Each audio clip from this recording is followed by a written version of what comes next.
Hi folks, అందరికీ నమస్తే. ఈరోజు డేట్ వచ్చేసి 11 డిసెంబర్ 2025. అక్కడ 10 అని రాసిన ఏం కాదు, మనమే స్టడీ చేస్తున్నాం కదా. ఇక చాప్టర్ పేరు వచ్చేసి కోఆర్డినేట్ జామెట్రీ. ఇది మనకి ఎస్ఎస్సి వాళ్ళకి, సిబిఎస్సి వాళ్ళకి, ఐజీసిఎస్సి వాళ్ళకి సేమ్ ఉంటుంది. ప్రజెంట్ మనం కవర్ చేసేది ఎస్ఎస్సి కదా, ఎస్ఎస్సి వెయిటేజ్ ప్రకారం చెప్తున్నా. సో ఎస్ఎస్సిలో మనకి ఎన్నెన్ని మార్కులు వస్తుంది అంటే ఒక 6 మార్క్స్ క్వశ్చన్, ఒక 2 మార్క్స్ క్వశ్చన్ వస్తాయి.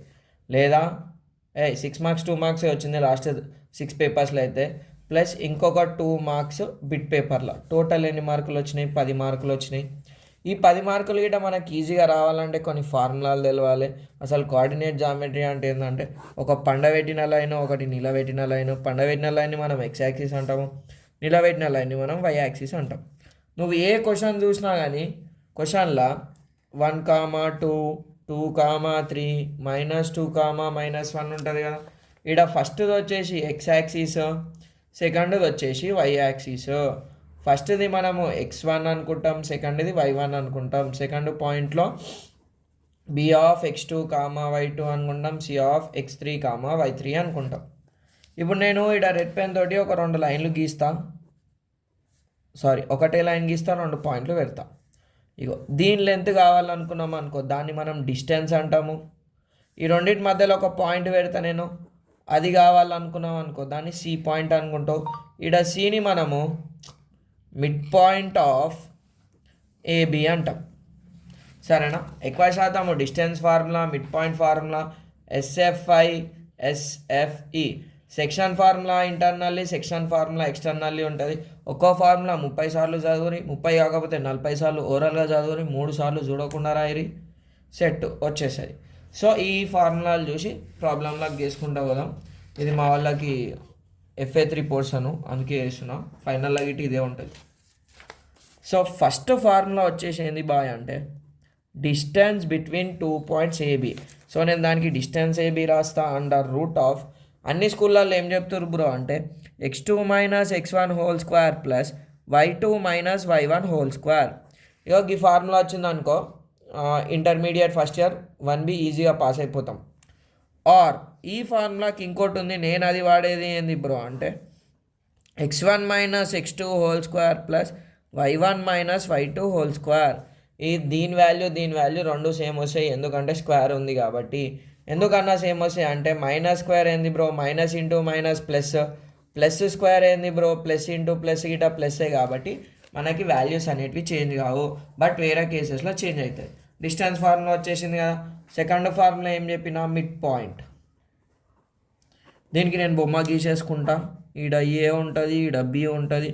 దీన్ని x1, y1, x2, y2 అంటాం. తర్వాత సరే పెట్టుకో, mid point C is equals to x1 plus x2/2, y1 plus y2/2. ఈ మిడ్ పాయింట్కి ఎట్లా రాసామన్నా అంటే, ఈడ ఏ పాయింట్ ఉంటుంది, ఈడ బి పాయింట్ ఉంటుంది. x1, y1, x2, y2, ఈడ మధ్యలో సి పాయింట్ ఉంటుంది. దీన్ని నేను c(x, y) అని రాసుకుంటాను. సో మళ్ళీ ఒకసారి రాస్తా, c(x, y) is equals to x1 plus x2/2, y1 plus y2/2. ఈ ఫార్ములాకి షార్ట్ కట్ గిట్ ఉంది. ముగ్గురు లైన్గా కూర్చున్నారు అనుకో, మధ్యలో నుంచి లాస్ట్ వన్కి డిస్టెన్స్, మధ్యలో నుంచి ఈతలోనికి డిస్టెన్స్ సేమ్ ఉంటుంది. సరేనా? ఏం చేయాలి, x కోఆర్డినేట్స్ని యాడ్ చేసి బై 2 చేయాలి, y కోఆర్డినేట్స్ని యాడ్ చేసి బై 2 చేయాలి. దీనికి సిమిలర్గా ఇంకొక ఫార్ములా ఉంటుంది, సెంట్రాయిడ్ ఆఫ్ ట్రయాంగిల్ ఏబిసి. ఈడేంది, లైన్ చెప్పకుండా 3 లైన్లు, A value, B value, C value, x1, y1, x2, y2, x3, y3. సెంట్రాయిడ్ని నేను జీతో డినోట్ చేస్తా. g(x, y) is equals to x1 plus x2 plus x3/3, y1 plus y2 plus y3/3. అయిపోయింది కదా. ఈ 3 ఫార్ములాలు. ఇంకొక మన పాంప్లెట్ తీసుకుందాం. మళ్ళీ ఇంకేంది, section formula, fourth section formula లోపటికేని, దట్ ఈజ్ ఇంటర్నల్లీ. తర్వాత ఫిఫ్త్ సెక్షన్ ఫార్ములా బయటికేని, ఎక్స్టర్నల్లీ. ఒకవేళ ఇట్లా ఉంది, పాయింట్ ఏ పాయింట్ ఉంది, బి పాయింట్ ఉంది, సి పాయింట్ ఉంది. దీనికి ప్రాబ్లంలో బొమ్మ చూడరు, ఇంట్లో సింపుల్గా ఫార్ములా రాస్తా. P of X comma Y is equals to mx2 plus nx1 by m plus n, చదివేటప్పుడు కామా అని చదువురి, my2 plus ny1 by m plus n. Internally అంటేనేమో ప్లస్ వస్తుంది, ఎక్స్టర్నల్లీ అన్నామనుకో నేను ఆడ పి వాడేసిన కదా, mx2 minus nx1 by m minus n, my2 minus ny1 by m minus n. ఈ chapter వస్తే ఇంటర్ 1B ఈజీగా పాస్ అయిపోతారు. ఇంకేం ఫార్ములా ఉందన్న, 5 అయిపోయింది. తర్వాత area of triangle, area of triangle ABC is equals to half into base into height. మీరు చిన్నపిల్లలు ఇప్పుడు కొమ్ములు వచ్చినాయి 10th క్లాస్కి వచ్చారు కదా, సో దాని ఫార్ములా వచ్చేసి half mod X of Y minus Y plus X of Y minus Y plus X of Y minus Y. So ట్రయాంగిల్కి మనకి ఎన్ని వర్టిసెస్ ఉంటాయి, 1 2 3 కదా, నంబర్లు రాయాలి. 1 2 3, 1 తర్వాత 2, 2 తర్వాత 3, 3 తర్వాత 1, 2 తర్వాత 3, 3 తర్వాత 1, 1 తర్వాత 2, 1 2 3 2 3 1 3 1 2 రాస్తే ఫార్ములా అయిపోతుంది. లాస్ట్ మనకి ఇదేమి ఇయర్ 2026లో రాస్తారు కదా మీరు, 2025 ఇయర్ వాళ్ళకి కొలీనియర్ రెగ్యులర్లో వచ్చింది, సప్లీ వచ్చింది. కొలీనియర్ కండిషన్ ఏంది బాయ్ అంటే area of triangle ABC is equals to 0.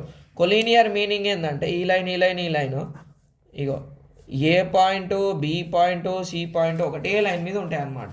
గంతే. ఈ ఫార్ములాలో వస్తే మీకు కోఆర్డినేట్ జామెట్రీ ఈజీగా వచ్చేస్తుంది. ఇక 7th ఫార్ములా వచ్చేసి స్లోప్ ఫార్ములా. స్లోప్ అంటే మనం ఎమ్ లెటర్తో డినోట్ చేసాము. ఒకవేళ పాయింట్లు ఇచ్చిండు అనుకో bye, y2 minus y1 by x2 minus x1. ఒకవేళ టీటాలలో ఇచ్చిండు అనుకో tan టీటా. లైన్ ఇచ్చిండు అనుకో line A X plus B Y plus C is equals to 0 కదా. లైన్కి స్లోప్ అనుకున్నాడు అనుకో మైనస్ ఏ బై బి. ఇగో 8th ఫార్ములా 9th ఫార్ములా, ఇగో ఈ 3 స్లోప్ ఫార్ములాస్ చూడు. స్లోప్ని మనం ఎమ్తో డినోట్ చేసాము, అయిపోతుంది.